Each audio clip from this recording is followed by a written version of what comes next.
Okie dokie. Today we're gonna study the Deuteron. So let's build a Deuteron. Let's start off with a proton, and an electron separated by a very large distance, so say infinity. If you use the nuclear formula for radius, the radius of a nucleus is equal to about 1.2 times the atomic mass number to the power of one third.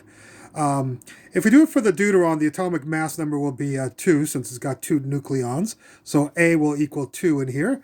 And we'll stick a 2 in here and we'll get approximately 1.5 farads or 1.5 times 10 to the minus 15 meters. Okay?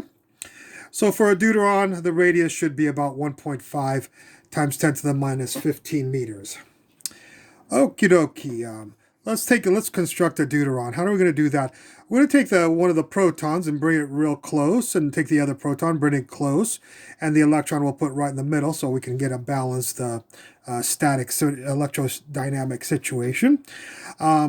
So we'll make the distance here, of course, the radius, which is 1.5 times 10 to the minus 15, the distance from the proton to the electron, and from the electron to the proton over here. If we do some force analysis, this, of course, is not a stable situation since the electron is going to pull a lot stronger than the proton will push at all times when you have this situation. So, of course, the system will have to orbit, rotate, spin. But the spinning, if you figure out the force analysis, I'm not going to go into the force analysis of the situation, but you get a gamma of about relativistic gamma of about 0.998. So it's not gonna. There's gonna be. It's non-relativistic. There's not gonna be an appreciable mass increase in the thing because of the spin. So we're not gonna worry about the fact that it's spinning in connection with the mass that we're about to calculate of this theoretical deuteron structure. So let's go ahead and calculate the mass of the deuteron theoretical structure here. Of course, we have two protons, so there's our two protons, 2 times, and this is in atomic mass units, 1.0072765 atomic mass units, the proton. And we have 2 times this will give us this 2.014553 atomic mass units. You have one electron. There's on our electron right there. And of course, you have this bound system right here. And a bound system, of course, is going to have a potential energy, binding energy of the system. The electrical potential energy is, of course, K naught. Charge on one of the objects, charge on the other object, divided by the distance between the objects, the object in question.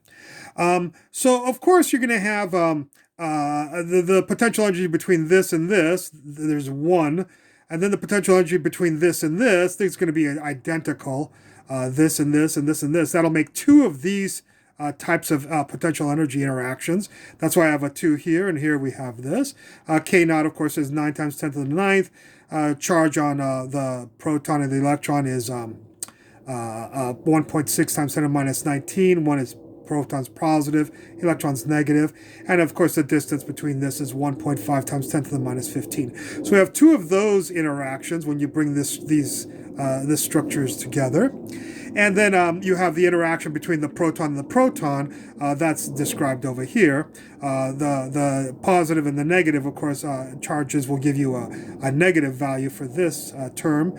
And when it's a proton-proton, of course, it'll be a positive charge on both of these, so you'll have a positive term here.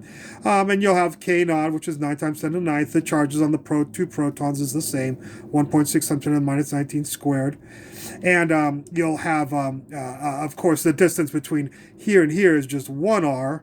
The r will be 1.5 times 10 to the minus 15. But the distance between the proton and the proton over here will be 2 r's. This r and that r is the distance between this proton and that proton. So you'll have this. All right.